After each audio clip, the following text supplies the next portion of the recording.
Coming up on WUFT's First at 5, heavy rains over Florida could form into a tropical storm. The UF weather team is tracking the bands of showers and storms. Plus, officers find the suspect they say is responsible for a deadly crash. The two factors they believe contributed to the accident and why they say he should have never been behind the wheel. And the woman charged with killing an Ocala mother wants key pieces of evidence kept out of court. The calls she doesn't want the jury to hear. First at 5 starts right now. First at 5. From the University of Florida's College of Journalism and Communications, you're watching WUFT News. The state is continuing to be drenched with rounds of heavy rain, and it's forecasted to continue through the next few days, bringing with it flood watches and warnings, especially in South Florida. Following the rain is a tropical disturbance in the Gulf that the National Weather Service is watching. This is WUFT's First at 5. I'm Jack Meyer. And I'm Sarah Howard. Several parts of the state have already seen more than 4 inches of rain since Tuesday. Let's get right over to UF weather forecaster Desiree Waters. While North Central Florida isn't under any watches, we're still getting a share of the rainfall. Currently, we're experiencing some showers up in the north region of Florida, but we're going to zoom out and you can see here that we're also experiencing some showers sprinkled in across Ocala and down in D-Land as well. Going ahead, looking at our 24-hour rainfall, you can see Alachua County got at least 1 inch of rain covering the county. Zooming in a little bit to Gainesville, 24-hour rainfall, it covered in certain areas. You can see here we even got up to 2 inches, almost 4 inches. We also had a record of rain yesterday, 3.99, which is about half the June average. We're going to continue to take a look at that deep moisture that's going to be moving out. And we're going to keep that in mind because that's going to be important for later on to come. The Ocala woman who is accused of shooting and killing her neighbor has made a request in the courtroom. Susan Lorenz is accused of shooting Audrika Owens through the front door last year in Ocala. WUFT's Bianca Smith is live in the studio breaking down the long history between Lorenz and the victim's 4 children. That's right, Lorenz does have a long history of calling police not just on Owens' kids, but on all the kids in the neighborhood. During a recent court hearing ahead of her upcoming trial, she asked that her 911 calls not be shown to the jury. The reports from Marion County reveals that Lorenz has a long history of calling the police on kids in her neighborhood. What's going on? Kids keep running back and forth over here. Well, I can help you today. Okay, yeah, I've had mail taken. What's going on this evening? Both the children screaming their full heads off, running around. Now, she doesn't want the calls to be shown to the jury. In 2023, Lorenz shot and killed her neighbor, Audrika Owens, through a front door and is being charged with manslaughter. I'm peaceful and quiet. I'm like the perfect neighbor. The state argued that the jury has a right to know everything. If not, it'll leave a bad impression on the victim. Also, without the phone calls, the jury won't know how long this has been going on. In a video provided by the Marion County Sheriff's Department, both Lorenz and Owens tell their sides of an incident regarding one of Owens' kids. I called because the lady across the street on the phone hit me with a sign. She had the sign and she's basically like ramming the sign in my face. So then when she went to pick it back up, I picked the sign up and I threw the sign. The judge will allow the multiple 911 calls leading up to the shooting to be heard. Lorenz said that she was upset the children were leaving things around her apartment. The kids all live on that side of the street. For some reason, they love to play over here like guys. Probably because it's open. I understand that. I have migraines, horrible migraines. She also admits to calling the children derogatory names, filming or photographing the children, and raising her middle finger towards them. On the form that you filled out. Jury selection in the trial against Susan Lorenz was scheduled for next week, but at a recent hearing, the judge pushed it back to mid-August. Reporting live in the studio, Bianca Smith, WUFT News. Right now, Marion County Sheriff's deputies want your help finding a person they say beat and sexually assaulted an elderly woman. Deputies say the incident happened late Sunday night in the small town of Reddick. They say an elderly woman woke up and saw a man sneaking through her home. Authorities say the suspect beat and sexually assaulted her.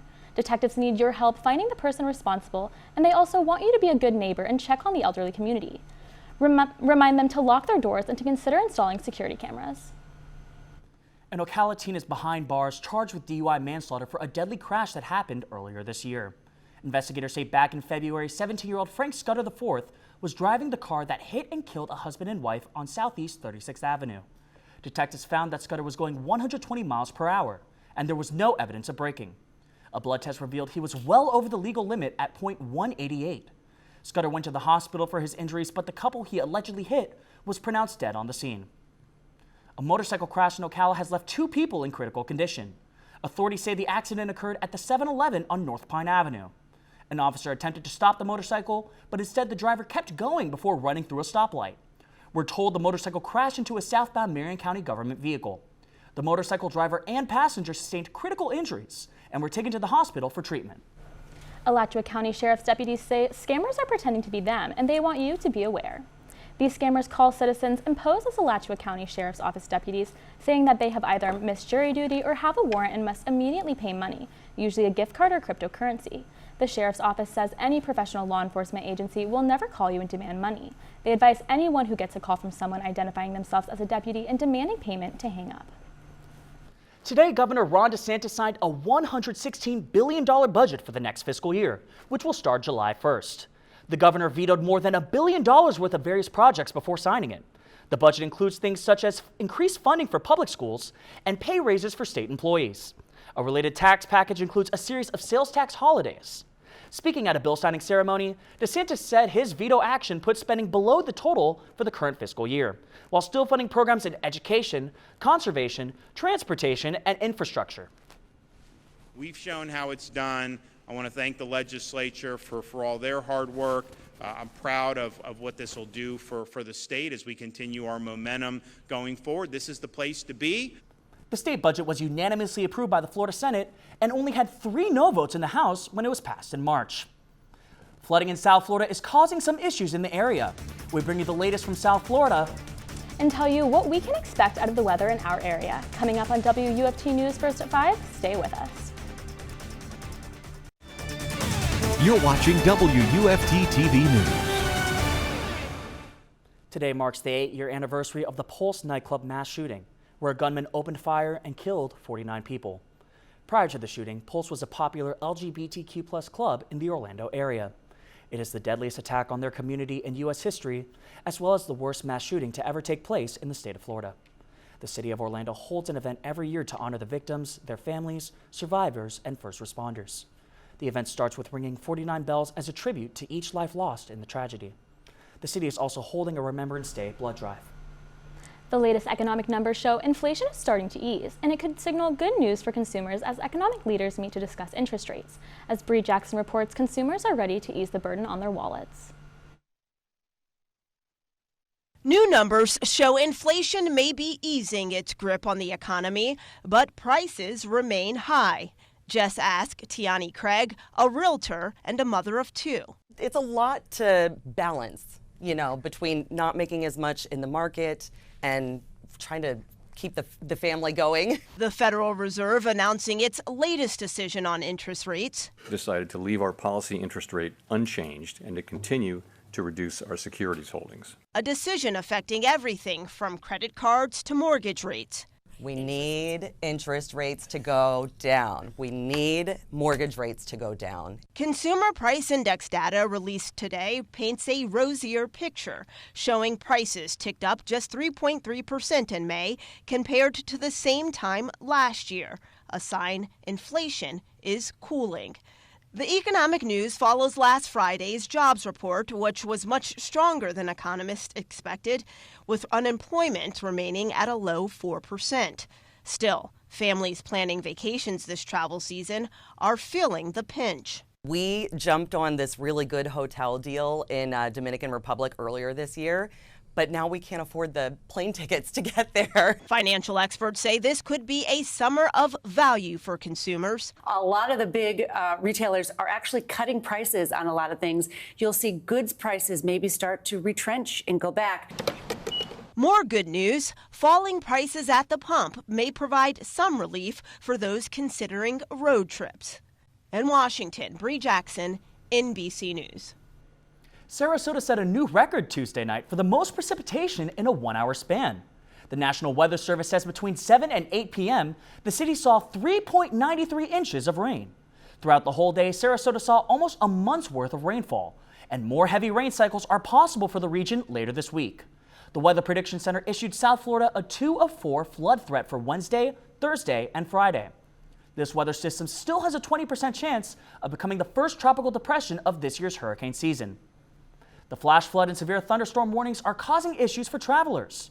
More than 290 flights have been impacted at Fort Lauderdale Hollywood International Airport.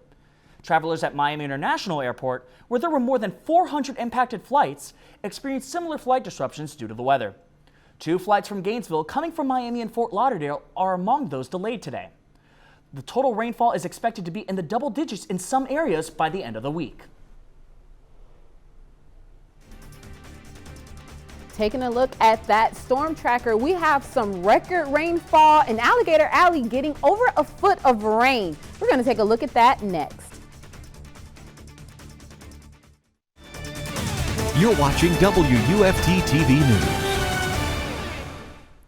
Taking a look at our camera over Century Tower, currently in Gainesville, we're at 90 degrees, but it feels about 99 degrees outside right now. With 11 miles per hour winds, we're going to go ahead and take a look back at that rainfall, 24-hour rainfall in Alachua County. We got about 3.99 inches of rain. And then we're going to zoom out and look at our storm tracker here. As you can see, most of that activity right now is going on up in Columbia County. And then we're going to go ahead and see, you can see down here in the Orlando area, they're already experiencing some thunderstorms as well. Moving ahead, we got some temperatures right now in the 90s in our surrounding areas. In the villages down here, you can see they're a little bit lower in the high 80s, and in Daytona in the 80s as well. And then we're going ahead and looking at some flooding potential. We have a track right here. Our low pressure is moving to the east in our deep moisture. Most of that rain, most of that flooding potentially will stay in South Florida area. What that means is that moisture is going to continue to move east, and that is going to be some low pressure mixed with this warm water over here that the National Hurricane Center is going to be continuing to take a look at. Right now, it's only about a 20% chance of some activity of some tropical storms happening, but we're going to keep an eye out for that. Our storm tracker right now in the area, as you can see, we have some showers sprinkled out in the Florida, and also down here in Orlando, you can see some thunderstorms already continuing to happen. Going ahead, looking at our future track, later on this evening, we can expect about a high % of chance of rain this evening, but those are going to dissipate out, and then they're going to come back. We might get about a lower chance going into the late evening, but going into tomorrow, we're going to experience some high rain chances coming back in, as you can see in the Tallahassee area and also down here in the Sanford area as well.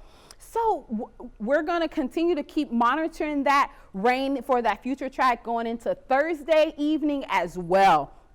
Looking ahead, we're going to continue hour by hour. It's going to be going down and getting to our 70 degrees. But for our 7-day outlook, we can continue to see that we're going to stay in about the low 90s, and we're going to continue to have a rain chance every day. And that is your Weather with Waters on Wednesday. Coming up in sports, the passing of an NBA legend shocks the league as Game 3 of the finals approaches. And Jack Caglione adds another All-American title to a successful collegiate career. Stay with us. Sports is coming up right after the break. You're watching WUFT-TV News. Welcome to sports. I'm Isa Rivera. The Gators baseball team headed to Omaha today as they get ready for the College World Series. Jack Caglione was named the Perfect Game Two-Way Player of the Year as well as First Team All-American. This marks the second year in a row that Cags has been honored with the title. He boasts a .411 at-bat with 33 home runs, the second most in the nation. On the mound, he claims a 4.71 earned run average and 10.2 strikeouts per 9 innings. The Gators head to Omaha to compete in the College World Series starting Saturday against Texas A&M. NBA legend Jerry West has passed away. The passing of the star athlete and executive was announced by the LA Clippers this morning. Known as Mr. Clutch, West led the Lakers to the NBA Finals 9 times throughout the 60s and early 70s. He was inducted into the Basketball Hall of Fame 3 times and was co-captain of the Olympic team that won gold in 1960. He also coached the Lakers for 3 seasons before becoming an executive of the franchise. Jerry West's silhouette is considered to be the inspiration of the NBA logo. Finally, Florida women's cross-country track and field team was named the Terry Crawford Program of the Year, which honors the institution that has achieved the most success this academic year. It's good to see the women's team just getting the love and respect that they deserve. I mean, Florida track and field, that's just a program. It's just a constant cycle of excellence year in and year out. I mean, Desiree, you can speak on that firsthand, can't you? Oh, yeah. I have an aunt that was a Hall of Famer for Florida track and field back in the day. So I definitely have know a thing or two about that. I wish I could say the same. Before we go, one last check on the weather. We're going to continue with that trend about some rains in the evening, and then we're going to continue all the way up until next Tuesday, keeping in that low 90s. Thanks for joining us. We're back here tomorrow for another edition of First at 5. But your North Central Florida news is always on at WUFT.org and on all of our social media platforms. Have a good night.